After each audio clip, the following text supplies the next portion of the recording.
그 PS와 D 공식은 클라인아파의 사고 안에 또 하나의 변화를 나타낸다. 비온이 이것을 공식화하기 전까지는 클라인아파들이 편집 분열적 자리를 병리적인 것으로 보고 우울적 자리의 획득에 특권을 부여하는 경향이 있었다. 비온은 그 둘 모두를 양안적 시각, 정점에서 즉 변증법적으로 바라보았다. D가 PS에 대해 중재 기능을 행사하듯이 6인 것 같아요. D가 PS에 대해 중재 기능을 행사하듯이 PS는 D에 대해 중재 기능을 방해가 아니고 중재 기능. 중재 기능이에요. 그러니까 네거티브한 게 아니고, 방해가 아니고 중재 기능. 그 긍정적이라는 얘기예요. 예. D는 확립된 체계에 좀 설명을 드리자면 처음 클라이언 학파들이 생각했던 것은 편집 분열적 자리에서 시작이 돼서 이게 일정 기간이 지나 성숙이 어느 정도 이루어지면 D 포지션으로 옮겨간다 이런 개념을 가지고 있었죠. 그런데 단순히 그렇게만 설명하기가 조금 애매하니까 나중에는 이걸 그냥 발달 과정이라기보다는 어떤 자리라는 개념으로 D 포지션에서 다시 PS 포지션으로 올 수도 있고 경우에 따라서는 D 포지션에 있던 다음 PS 또 편집 분열적 자리 그 졸업이 되는 게 아니고 우리가 평생 살면서 편집 분열적 자리에 있다가 우울적 자리로 갔다가 또 변증법적으로 다시 편집 분열적 자리를 건너서 우울적 자리로 또 통합이 됐다. 그래서 분열됐다 통합됐다 이런 것들이 어떤 순환적으로 일어난다는 개념까지 갔어요. 그런데 비혼의 개념은 조금 더 달라요. 이런 개념보다는 처음부터 PS 포지션과 D 포지션은 함께 있었다. 그 양안적 시각이라니. 그것을 여러분들이 동의하건 안 하건 여러분들 경험 속에서 보면 여러분들이 어떨 때 다 어떤 사람을 잘 이해하고 저 사람 잘하는 부분도 있고 못하는 부분도 있다고 생각하고 있지만 어느 순간에는 그냥 미워서 저 인간하고 나 도저히 하늘을 같이 할 수 없다고 느끼는 순간이 있다고 한다면 이때 우리가 바로 PS 포지션으로 급격하게 그 지점에 있는데 하룻밤 자고 나면 야, 내가 제 인간을 죽일 수도 없고 그런데 그래도 저 사람이 이렇게 따뜻한 부분은 있잖아 라면서 다시 D 포지션으로 간다는 얘기. 그러니까 PS 포지션에 있으면서 D 포지션의 영향을 받고 중재가 일어난다는 얘기예요. 그리고 D 포지션에 있지만 또 그냥 무조건 저 사람 다 이해하려고만 하다가는 내가 못 살아남아요. 저 인간에 대한 내 분노도 표시를 해야 살아남을 거 아니에요. 그래서 실제로 이 체험 속에 일어나는 것을 생생하게 또 살아내기 위해서는 그냥 난 다 이해해 하고만 있어서 될 일은 아니고 또 편집 분열적 자리에 가서 분투를 해봐야 되기도 하죠. 그냥 다 이해만 한다고 될 일은 아니고 이것이 동시에 중재가 일어나서 어느 한쪽으로 극단적으로 가지 않고 이 속에는 뭐냐면 나의 오를 만나는 거라는 얘기. 나의 오가 편집 분열적 자리와 우울적 자리와 관계를 동시에 맺고 있다. 그래서 삼각관계 속에서 이해하려고 하는 거죠. 그래서 이 비혼의 개념은 임상적으로 굉장히 도움이 되는 개념이라고 봐요. 처음부터 난 편집 분열적 자리에 있거나 그 다음에 우울적 자리에 간다는 것이 순환이 된다고 하는 개념보다는 어쩌면 내가 편집 분열적 자리에서 저 사람을 두려워하고 화가 나고 이러고 있지만 그래도 행동하지 않고 있는 건 D 포지션에 받쳐주고 있다는 얘기란 말이에요. 내가 주로 의식 속에는 PS 포지션에 있는 것 같지만 그래도 D 포지션을 함께 가지고 있어서 사고 안 칠 수 있다고 하는 거죠. 그리고 그리고 너무 또 아무 정서도 느끼지 못하고 내가 다 이해하고 살아 라고 하는 것보다는 생동감 있게 저 사람이 잘못하는 게 뭐야 내가 지금 화나는 건 뭐야 하는 것을 생생하게 느끼고 어떤 면에서는 그냥 통합해서 아무 일도 없는 것처럼 다 이해하고 사는 것보다는 어쩔 때는 생생한 정서 속에서 분열시켜서 그 정서를 생생하게 느낄 수 있는 그런 삶이 이게 이 두 가지가 다 필요한 게 아닌가 싶어요. 편집 분열적인 이런 강렬한 정서도 필요하고 이걸 담아내는 어떤 그런 포지션도 필요한데 이 두 가지가 어느 하나에서 그 다음으로 급격하게 간다면 이 속에서는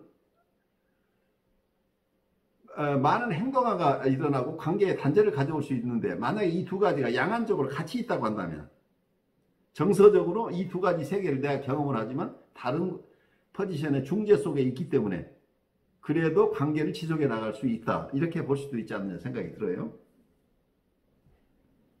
그래서 전체적인 생생한 삶을 살면서도 관계를 잘 유지해 나갈 수 있는 통합적인 시야를 가지고 있으면서도 또 분열시켜서 구체적으로 그 생생함을 또 살아내는 이 과정이 아닌가 이렇게도 보고 싶어요. 저는 이제 어떤 게 떠올랐냐면요, 교수님. 그러니까 인간은 태어나면서 그 육으로만 된 그 존재가 아니라 그 비유니 말하면 이제 오를 가지고 이제 태어나고 그 기독교적으로 말하면 이제 신의 성품을 가지고 그 신성을 가지고 태어나잖아요. 그렇기 때문에 발달 과정에 있어서는 정말 미숙하고 미발달된 지점이 있겠지만 또 한편으로는 그 원래 가지고 태어난 어떤 그런 신의 성품이라던가 이런 것들이 또 같이 움직여지기 때문에 또 그렇게 볼 수도 있지 않나 싶기도 해요. 그런 생각도 들어요. 아주 좋아요. 그러니까 그런 어떤 면에서는 비혼의 생각하는 것보다 하나 더 나가서 융의 생각에 가깝게 좀 잘 소화를 하고 계시는 거죠. 단순한 심리 내적인 것보다 조금 더 스피리추얼한 쪽까지 우리를 안정적으로 받쳐주고 있는 내적 자원이 있다고 볼 수 있겠죠. 그래서 편집 분열적 자리에서 우리가 거기서 바로 파산하지 않고 버틸 수 있는 어떤 리소스가 우리 안에 있다고 볼 수 있다. D는 확립된 체계의 기표로 해석화되는 오염에 처해 있는 반면에 TS는 너무 많이 흩어지고 파편화되는 오염에 처해 있다. 여기서는 D는 처음 듣는 이야기 같아요. D가 확립된 체계의 기표로 해석화되는 오염. 그러니까 이제까지 그 디프레스 포지션에 대해서 이렇게 나쁘게 얘기하는 거는 거의 없었던 것 같은데, 근데 여기서 화석화되버린 표현한 걸 보면은 이제 고정되어 있다고 본 거잖아요. 그렇죠. 거기에 생생함이 없다고 보는 거죠. 아, 네. 그러니까 합리적으로 잘 판단하고 있는데 사실은 그 합리적인 것 속에는 생생한 살아있는 어떤 정서가 없어져 버릴 수도 있잖아요. 나는 어쩌면 우리 그런 거 있죠. 일찍 도사가 돼버린 사람 있잖아요. 난 희로애락을 넘어섰어 라고 한다면 그분은 공허한 삶을 살고 있을 수도 있죠. 어쨌든 우리 심리 상태가 깨어져서 박해받는 느낌 그리고 그 분노를 그로부터 오는 두려움이나 분노를 생생하게 느끼는 것이 우리의 삶의 일부인데 아니야 꼭 그런 것만 아니고 인생은 또 좋은 것도 많아. 그래서 아무것도 아니야 라고 내가 다 소화하는 그런 모습으로만 살아낼 것이냐. 그래서 아무 감정의 흐름이 사라진 화석화된 삶으로 살아갈 수도 있어요. 그래서 너무 빨리 도통하게 되면 이 화석화된 디포지션에 있을 수도 있잖아요. 어쩌면 그 부분은 생명력이 박탈된 것이라고 느껴질 수도 있어요. 경우에 따라서는. 우리는 낡으실 때는 분열돼 있잖아요. 사실은. 한쪽에서는 파편화돼서 흩어져서 사고 칠 것 같은 위험이 있어요. 여러분들이 누구하고 격렬하게 정서를 드러내고 할 때 그러긴 하지만 이런 과정을 거치지 않고 미리 봉합해버리고 당신한테는 화난 것도 있죠. 나 괜찮아.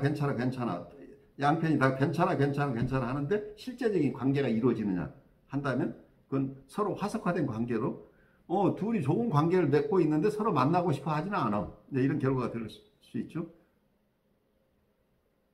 그래서 이 두 가지 포지션이 오를 살아내는데 다 필요한 것들이라고 하는 이런 인사이트는 비혼에게 배워야 될 부분이 아닌가 하는 생각이 들어요.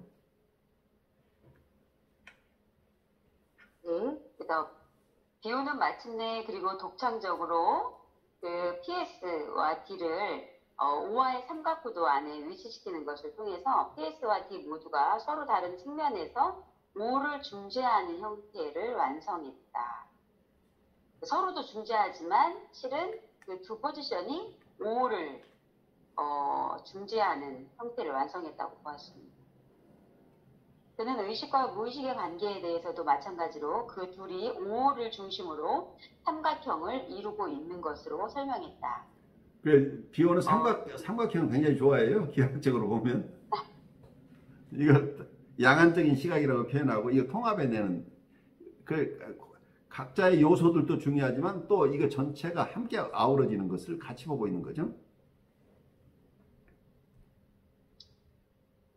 PS와 D 사이를 양방향 화살표로 묘사한 것이 갖는 함의들 중에 하나는 그것들이 동시에 발생하고 기능하며 아마도 처음부터 그렇게 해왔을 것이라는 것이다. 이것은 거기에 또한 PS에서 D를 향해 가는 발생학적 발달로 보이는 것, 우리가 인상적으로 확인하는 현상인 그 발생학적 발달로 보이는 것이 존재할 수 있다는 것을 부정하는 것이 아니다. 평행적이고 동시적인 PS와 D는 클라인이 나중에 편집 분열적 자리라고 부른 것을 포함하고 있는 우울적 자리에 대한 최초의 서술을 생각나게 한다. PS와 D에 대한 비운의 수학적 범주화 역시 두 자리들 사이의 능동적, 상호적, 변증법적 관계를 암시한다. 그는 변형에서 다음과 같이 제안한다. 멜라니 클라인의 이론에서 우울증을 견디지 못하는 것과 관련된 부분은 내가 보고한 인과관계의 사슬에 의해 제시된 문제를 조명해준다. 환자는 그가 중요하다고 느끼는 특정 사실들의 의미에 의해 박해받는다. 더욱이 그는 박해 감정에 의해 고통을 받는다. 이것은 환자가 우울증을 감당하지 못하고 있고 따라서 PSD 상호 교환이 방해받고 있다는 사실을 수용할 때 설명될 수 있다. 제한된 인과관계의 사슬은 박해받는다는 느낌에 대한 합리화로 볼 수 있다. 본질적으로 PSD는 경험에서 배우기, 베타 요소, 즉 정신화되지 않은 감각 인상들 상태 안에 있는 정서인 O가 정신적 소화가 가능하고 마음의 나머지 부분에 분배될 수 있는 알파 요소로 변형되는 과정을 나타내는 표기법이다. 여기서 잠깐 나누고 싶은 것은 비온이 굉장히 여러 용어를 쓰고 있는데 궁극적으로 임상적으로는 무슨 얘기냐? 오를 여기서 그로스슈타인의 얘기겠죠. 그로스슈타인이 비온의 오를 그러니까 정신화되지 않은 감각 인상들, 센스 임프레션, 감각 인상들 상태 안에 있는 정서라는 얘기죠. 결국 정서 중심의 이론이에요. 그러니까 욕동 중심이 아니고 정서 중심으로 이렇게 이해하려고 하는 그런 것을 잘 드러내고 있는데, 그래서 이 베타 요소, 이 모든 것이 이 정서 중심으로 이해하려고 하는 것이라고 하는 것을 여러분들 이해하는 게 굉장히 중요할 것 같아요. 발표한 범주에서 다른 범주로 바뀌는 과정은 해체와 재통합 또는 PSD로 서술될 수 있다. 즉 흩어짐 또는 분열에서 일관성으로, 그러니까 흩어짐이나 또는 분열에서 일관성으로 이거를 PS와 D로 표현할 수 있고, PSD와 담기 담아주기 사이에는 연결이 있는 것처럼 보이지만 그것들의 상이성으로 인해 그 연결의 형태를 알긴 어렵다. 실제적으로나 논리적으로 명백하게 연결되지 않는 요소들을 그들 사이의 연결이 드러나고 의심의 여지 없는 일관성이 드러나는 방식으로 모으는 것이 PS와 D의 특징이다. PS와 D, 담기 담아주기는 상호 보완적으로 기능하며 나란히 일관성을 생성한다. 그러니까 상호 보완적이긴 하되 이게 직접적으로 어떻게 논리적으로 연결되어 있는가는 설명하기는 어렵다. 그러니까 각각 다른 이론인데 이것을 비온을 잘 소화하려고 그로슈타인이 모든 이론을 다 같은 방식으로 다 연계되는 것으로 이렇게 설명해내려고 애를 쓰고 있죠. 네. 그런데 이것도 깔끔하게 PS와 하고 D와의 관계와 담기는 것을 이렇게 멋지게 연결해내고 싶은데 그걸 잘 연결하는 것이 만만치는 않은데 상호 보완적일 것이다 이렇게 설명하고 있죠. 네. 담기 담아주기가 작용할 수 있기 전에 이게 담는 것이 발견되어야 하며 담기는 것의 발견은 PS와 D의 작용에 달려 있다. 담아주기, 담기 또는 PSD 중에 어느 것이 더 앞선 것인가를 고려하는 것은 중심적인 문제로부터 초점을 분산시킬 수 있다. 중요하지 않다라는 거죠. 나는 환자가 우울한 감정에 의해 박해받고 박해 감정에 의해 우울해지는 혼합된 상태가 존재한다고 생각한다.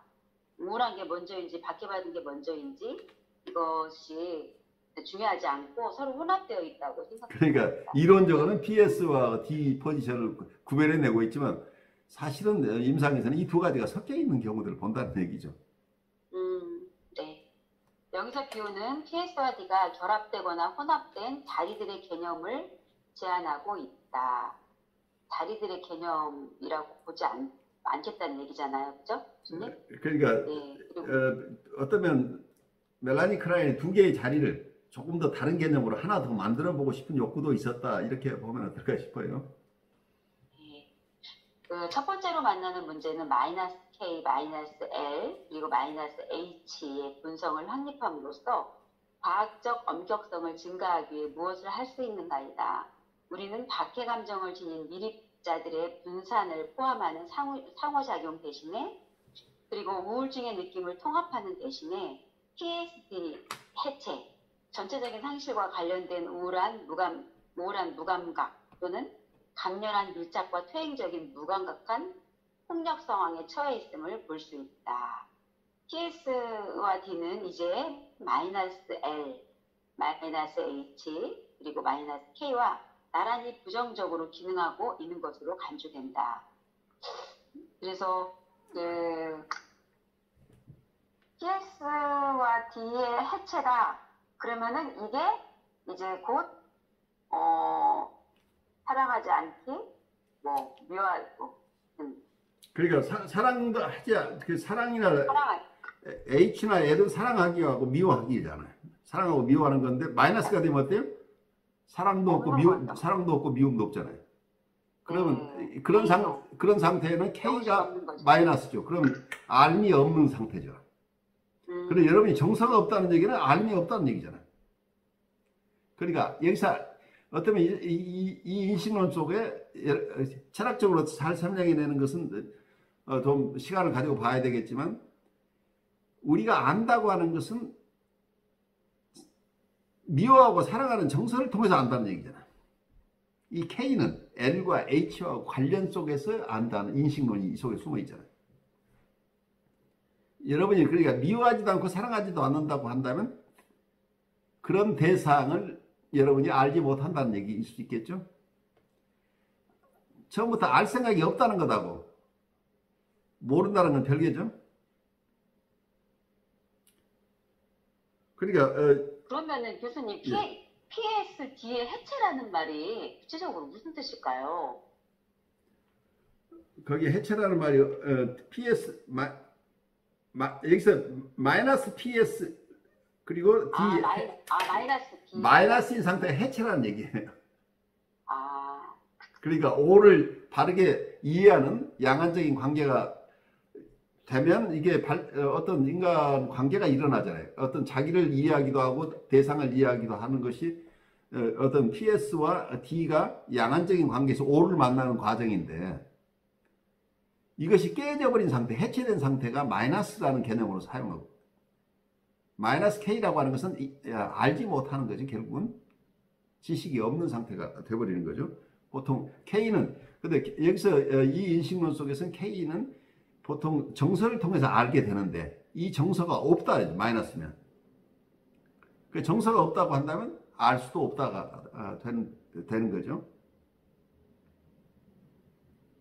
그래서 여기서 마이너스 L, 마이너스 H 그리고 마이너스 K와 나란히 부정적으로 기능하고 있다. 이제 부정적인 상황을 얘기하고 있는 거죠.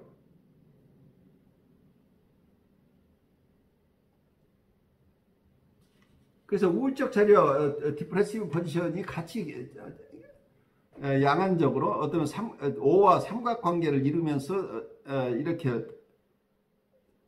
삶이 이어지고 어쩌면 또 발달해 나가고 이러는 건데, 이 관계가 무너져서 해체돼 버린다고 한다면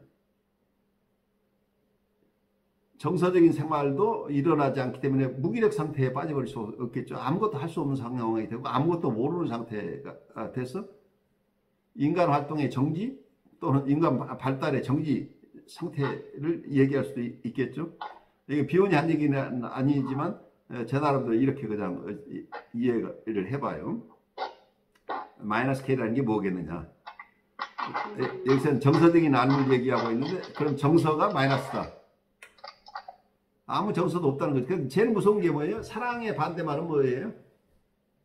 무관심. 무관심이라는 게, 무관심은 마이너스 H이고 마이너스 L이죠. 사랑도 아니고 미움도 아닌 상태죠.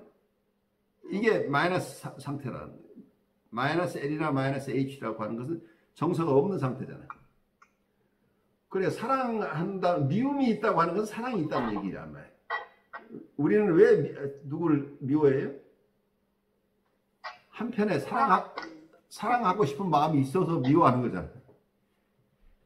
그런데 그 대상이 나에게 아무 정서를 일으키지 않는다고 한다면 그건 사랑도 미움도 없는 상태잖아요. 근데 이 상태에 가면 그 상대는 내가 알고 싶은 대상이 아니죠. 그래서 마이너스 K 상태에 가버리는 거죠. 당신이 죽거나 살거나 알아서 하세요. 이렇게 됐잖아요. 어떻게 당신이 어떤 상태에 있거나 I don't care라가 난 관심 없어요가 돼버리죠. 무관심이 상태죠. 그래서 무관심의 상태가 지속된다고 한다면 관계는 단절된다는 얘기죠. 관계 해체죠. 비혼의 그 PXD의 개념은 클라인의 실존주의적 외눈박이에 하나의 관점을 지닌, 하나의 차원을 지닌 이것 아니면 저것, 선형적, 순차적인 통로를 일련의 변증법적으로 고양시킨다. 클라인의 그 PS 안에는 좋은 적가슴인데 나쁜 적가슴과 관련된 변증법이 내포되어 있다. 그 다음에 우울적 자리 개념이 등장하게 되자 PS와 D 사이의 진전과 퇴행의 문제와 관련된 또 하나의 변증법적 만남이 발생하게 된다. 기운에 담는 것, 담기는 것 개념이 PS 상태에 대한 이론을 우울적 자리에 있음으로 해서 유아를 적절히 담을 수 있는 엄마와 그 엄마에게 담기는 유아가 함께 있는 것이라는 상호 주관적인 이론으로 변형시켰듯이 그의 PSD 이론도 우울적 자리가 처음부터 내내 출생 이후로 PS와 변증법적 관계 안에 있었고 다만 시기적으로 나중에 두드러진 상태에 도달하는 것이라는 의미로 변형시켰다. 달리 말해서 유아는 가장 초기 형태의 우울적 자리 안에서 태어나는 것으로 이해될 수 있으며 이 자리가 대상 상실의 경험보다 앞선다는 점에서 그것의 최초의 경우는 출생 상황이다. 그러나 우울적 자리가 또한 신생아가 전혀 준비되어 있지 않은 성숙, 자기 정체성, 자신이 대상에게 의존되어 있다는 사실을 수용, 전체 대상과의 관계 등의 속성을 필요로 한다는 점에서 신생아는 그의 정서적 경험에 무작위적 데이터를 걸러내고 처리하고 알파, 베타화하기 위해서 발달적으로 PS를 통과해야 하며 그 과정에서 통합이 발생하는 우울적 자리가 우세해지기 전에 먼저 나누고 구별하는 것을 통해서 좋음과 나쁨을 범주화해야 한다. 주의사, 기운의 개정된 개념에 따르면 우울적 자리는 또한 PS와 동시적으로 기능한다. 그래서 우울적 자리가 먼저 있다고 얘기를 하네요. 근데 여기에서 그로슈타인이 맨 나중에 괄호를 넣었어요. 자기 얘기를 하고 나서 자기가 지금 뭔 얘기를 하는지 잘 몰라서 괄호를 넣어서 설명하고 있죠. 네. 그로슈타인이 설명은 잘 했는데 혼란을 줄 수 있다. 이제 이런 얘기를 있죠. 근데 이 얘기가 맞는지 틀린지 잘 보시면서요. 여기서 번역이 또 잘못되어 있어요. 왜냐하면 원래 내용 자체가 만만치 않기 때문에 번역에 또 오류가 생겼는데, 원래는 영어 문장을 보면 insofar as this position predicates the experience of object loss, the first instance of which is the birth situation. 여기 원문에는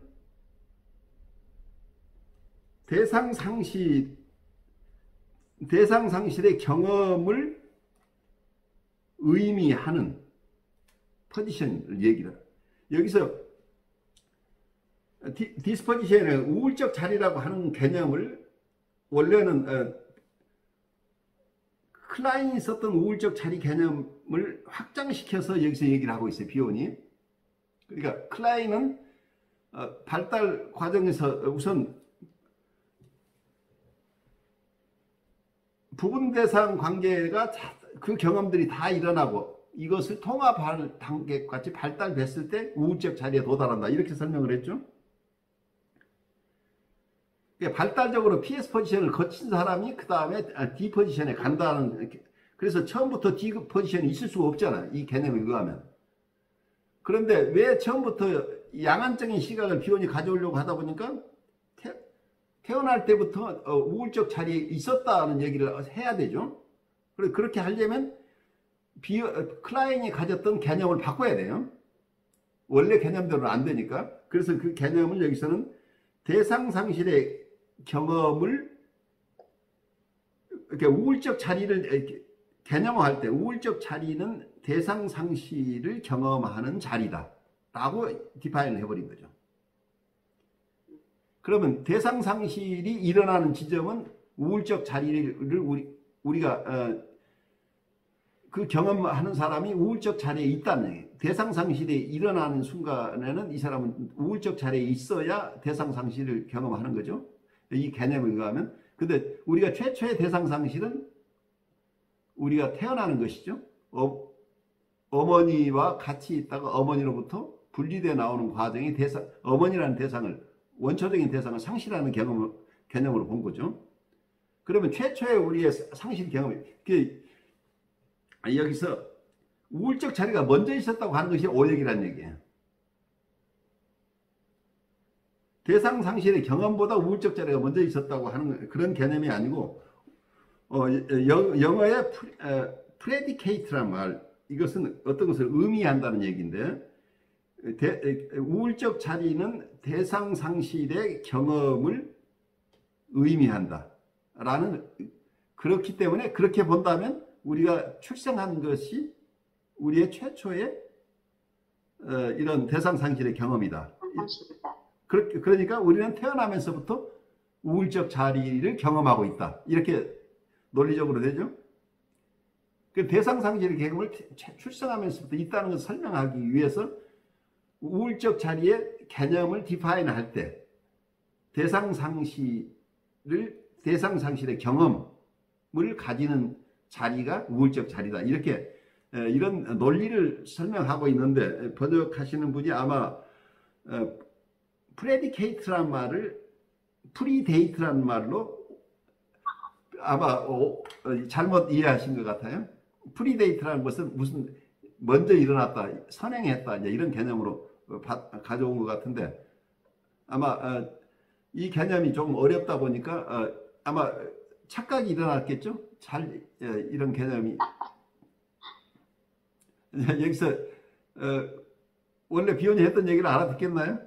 클라인 학파로서 훈련 받았는데 클라인의 개념을 확장시키고 있어요. 그런데 확장시키는데 원래 개념 가지고 확장을 할 수가 없으니까 자기 나름대로 우울적 자리를 개념을 다시 했다는 얘기예요. 그러니까 대상상실이 일어나는 지점은 우울적 자리에 있을 때 일어나는 것이다. 이렇게 얘기를 하면 심플하죠.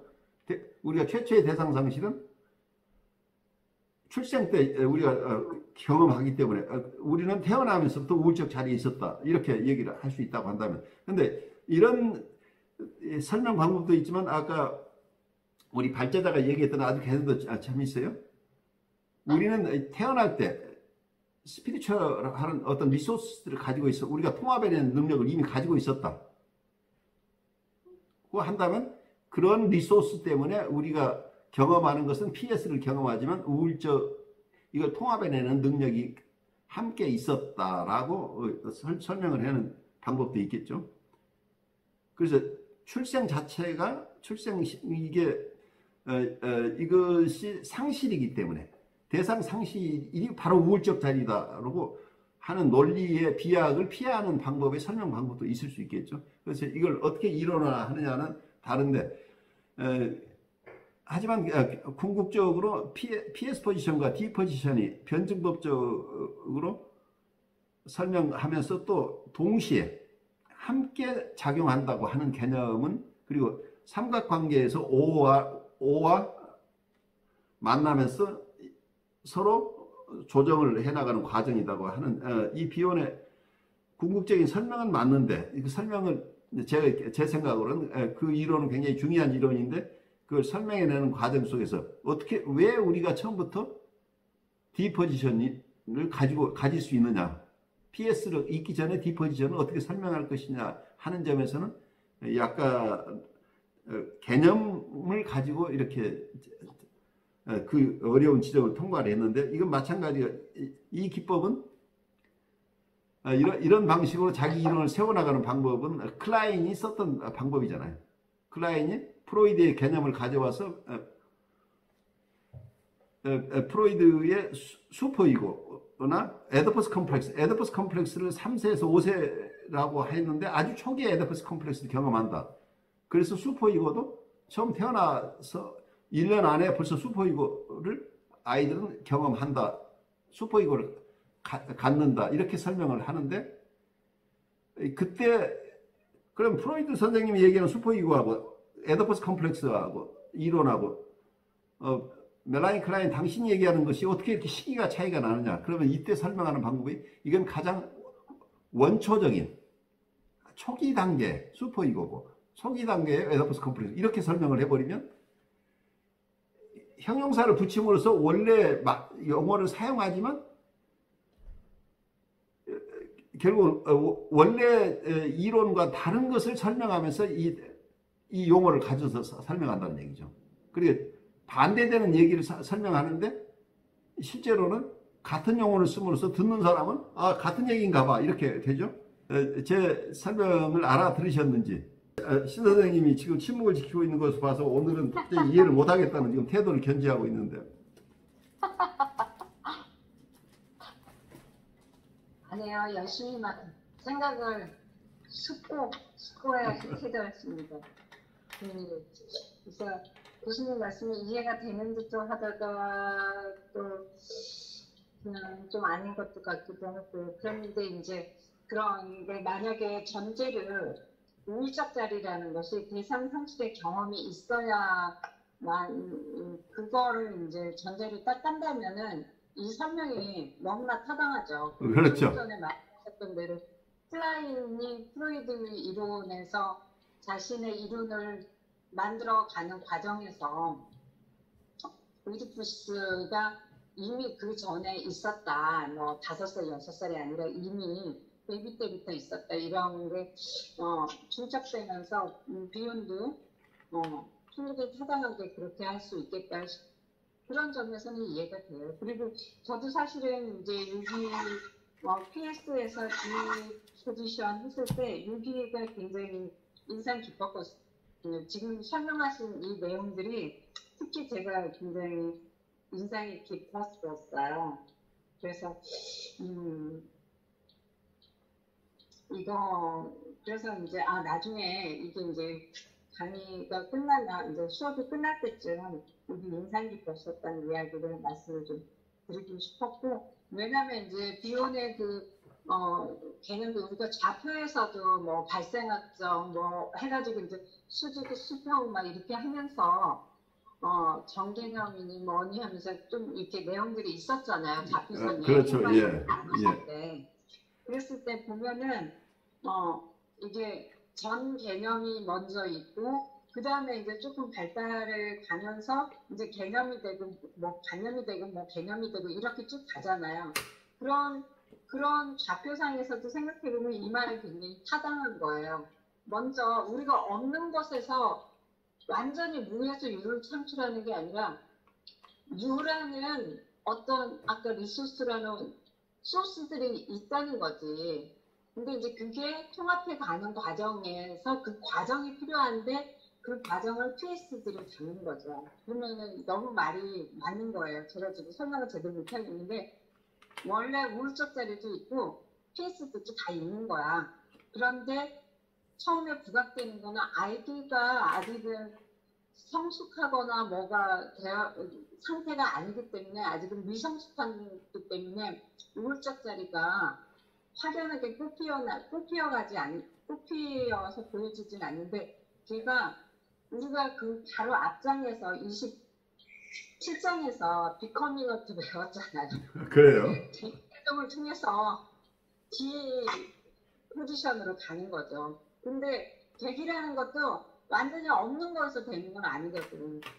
분명히 씨앗들이 있었을 거라고. 그 씨앗이 PS 뒤에서 충분히 작업됨으로 해서 이 베이비가 자기가 세상에서 스스로 서바이벌을 하는 거잖아요. 물론 그 돌보는 양육자를 통해서 서바이벌 하는 스킬을 배우는 거죠. 스킬을 배우면서 그러면서 세상을 자기 나름대로 통합해 가게 되면 이제 그 장착을 하게 되고 자신의 원래 D를 이제 만약에 D라면은 이제 그게 통합되어 가는 과정이라면 몇 개월 뒤에, 6개월 뒤에 D 자리로 이렇게 발달상에 왔을 때 자기가 분리되어 있지만 또 이어질 수 있고 나하고 떨어져 있지만 함께 있고 이런 것들을 이제 자신이 뭐라 그럴까 레귤레이터 한다 그럴까 그렇게 적응 또는 레귤레이터 이러면서 혼자 있으면서 함께 있는 느낌을 본인이 이제 가질 수도 있고 또 함께 있으면서도 또 혼자 있을 수 있고 이제 이런 성숙 과정이 또는 비커밍이 되어가는 그런 것들하고도 또 연결시켜 볼 수 있을 것 같아요. 뭔가 저는 이해가 되는 듯한데 말은 지금 제대로 못하고 있습니다. 좋습니다. 그러니까 우리가 프리에더퍼란 지점에서 지금 얘기하고 있어요. 그러니까 말이 잘 안 되는 게 맞아요. 그리고 말이 버벅대는 게 맞고 그래서 저도 여러분들에게 얘기하면 말이 꼬이고 이 말을 내가 잘못해서 오해를 일으킬 수 있겠다 하는 얘기들이 자꾸 나와요. 그래서 어차피 언어로 잘 표현되지 않는 것들을 우리가 애써보는 거예요. 우리의 언어로. 혹시 김성진님 잠깐 말씀 나누실 수 있겠나요? 네, 완전 이해가 안 되니까 한계가 있는 것 같고요. 그래도 여하튼간에 몇 가지는 한다면 아까 우리 신 선생님께서 말씀하셨던 것처럼 우리 실제 오늘짜리 모태에서 분리된 세상 상식 그것들이 결국은 최초의 우울적 자리라는 거 그게 참 되게 최초의 상실이다. 모태에서 어머니와 분리가 이게 아까 말씀하신 것처럼 이미 우리는 그렇게 지방도 생각했을 때는 아이가 자기 나름대로의 생존에 대한 분열하고 어떻게 보면 굉장히 야생적이잖아요. 이게 자체가 이렇게 씨앗들을 가지고 태어나서 분열하고 다시 또 그것들을 모으고 하는 작업들을 계속 반복하면서 모체의 뭔가 노의 도움이 적극적으로 필요하긴 하지만 그래도 그 아이 스스로도 그것을 헤쳐나갈 수 있는 능력들이 있겠구나라는 생각들이 들어지고 네, 여하튼 조금 좀 모호하게 저는 좀 들었어요. 오늘 좀 대기라든가 이게 아주 깔끔하게 정리가 안 되고 물론 이제 비용이 깔끔하게 정리된다는 기적이라고 말씀하셨으니까 여하튼 여기까지 좀 할게요. 예, 좋아요. 네. 그러니까 여러분들이 애매모호하고 깔끔하지 않아야 여러분들이 생각을 할 수 있게 돼요. 그러니까 여러분 나름대로 각각 비혼이 하는 것은 비혼이 자기가 하는 얘기를 이해받고 싶어 했다기보다는 자기가 고민했던 부분을 여러분 각자 나름대로 도전해보고 여러분 나름대로 생각을 하라는 이런 도전이라고 이렇게 이해하는 분들이 많아요. 그러니까 여러분 나름대로 각각 화두를 하나씩 가지고 계속해서 생각해 나가는 과정이라고 보면 어떨까 싶어요. 우리 갑자기 이 생각이 딱 들었어요. 네. 이거는 인간이 최초로 만들어지는 상태가 정자와 난자라는 세포 두 개가 만나가지고 두 개가 그렇죠. 만나서 세포 분열을 하나로 딱 뭉쳐진다면 세포 분열을 수없이 많이 하잖아요. 그렇죠. 수없이 하면서 처음에 만들어지는 것부터 해가지고 이제 마지막 10개월 안에 계속 수많은 세포 분열을 하면서 인간의 형태가 점점 더 갖춰지고 그러면서 짠 태어나는데 갑자기 이게 정신 심리 만약 비혼의 이론이든 뭐든 간에 일단 정신의 탄생이라는 것도 신체의 탄생 우리 그러잖아요. 정서라는 게 언어를 장착하기 전에는 최초의 상태는 다 신체와 몸으로 표현되어지는 거고 몸이 말해지는 거고 뭐 그렇잖아요. 몸이 느끼는 거고. 근데 이제 그게 언어가 장착되면 그 몸의 반응이라든가 몸에서 느껴지는 것들을 언어로 표현하는데 어쨌든 수없이 많은 세포 분열 속에서 우리가 인간으로 딱 탄생하고 나면 이것처럼 인간 정신 또는 심리도 그렇게 세포 분열 원래는 우울증들이 만약에 막 끼워 맞추는 거예요. 이 사람처럼 질이라는 게 있었는데 이것들이 수없이 많은 세포 분열 PS 포지션의 그 세포 분열을 통해서 나중에는 하나의 형태 온전한 형태의 뒤로 가지는 거 아닌가? 갑자기 그렇죠. 종합에 되는 거죠. 그러니까 여러분들이 수학을 고등학교 배울 때 미분이 있고 적분이 있죠. 일단은 나눠야 되잖아요. 그러니까 편집분열적 자리라는 건 나누는 과정이죠. 디서먼트가 일어나기 위해서는 쪼개야 이해가 되죠. 두리뭉실을 가지고는 잘 이해를 할 수가 없죠. 쪼개 보고 나서 통합을 하면 이게 뭔가를 아는데 처음부터 쪼개보지 않고 다 안다고 한다면 이게 실제로 아는 게 아니잖아요. 그래서 이 두 가지는 동시에 진행되는 과정일 수도 있겠죠. 미분과 적분은 함께 있는 것이 제가 서울 가야 여러분들 만나서 얘기를 할 텐데 이번 여름학기 지금 가기가 힘들어서 지금 걱정이에요. 그래요. 여러분들 오늘 수고 많으셨고 또 다음 주에 우리 얘기를 계속하죠. 그래서 이 과목은 어떤 결론이 있는 것이 아니고 여러분 스스로가 여러분의 사고를 넓혀가는 과정이다. 이렇게 생각하면 좋겠어요. 교수님, 제가 한마디만 할게요. 예, 말씀하세요. 신 선생님의 어떤 그 세포 분열의 비유가 너무 기발하고 너무 재미있고 너무 환상적이에요. 너무 좋아요.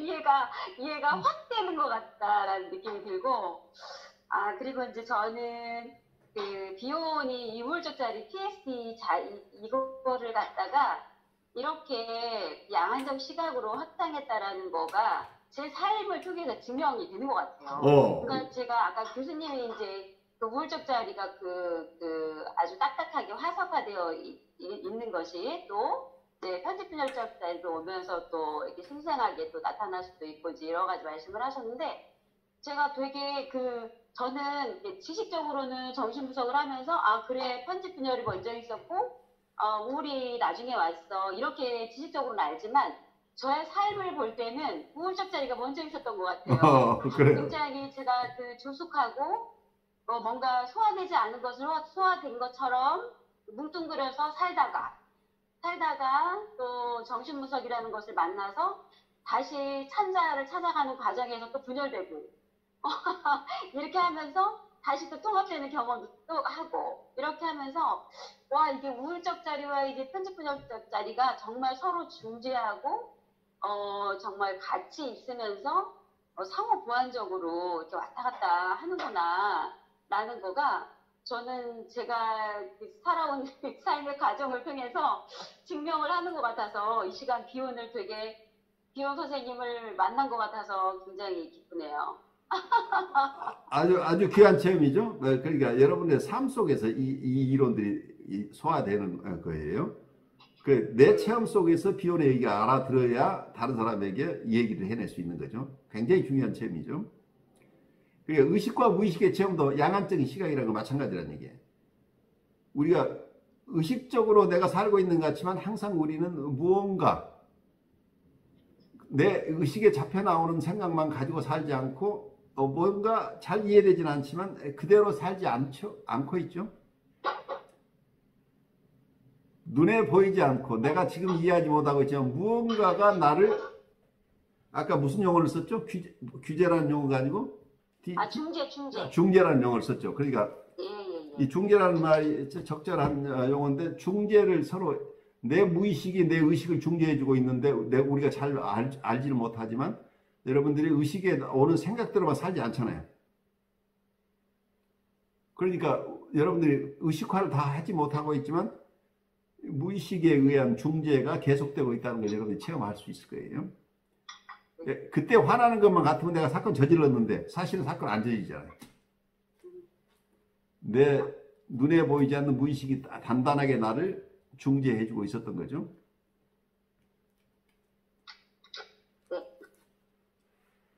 그래요. 여러분들 오늘 여러분들이 주는 인사이트가 저한테도 아주 참신해요. 고맙습니다.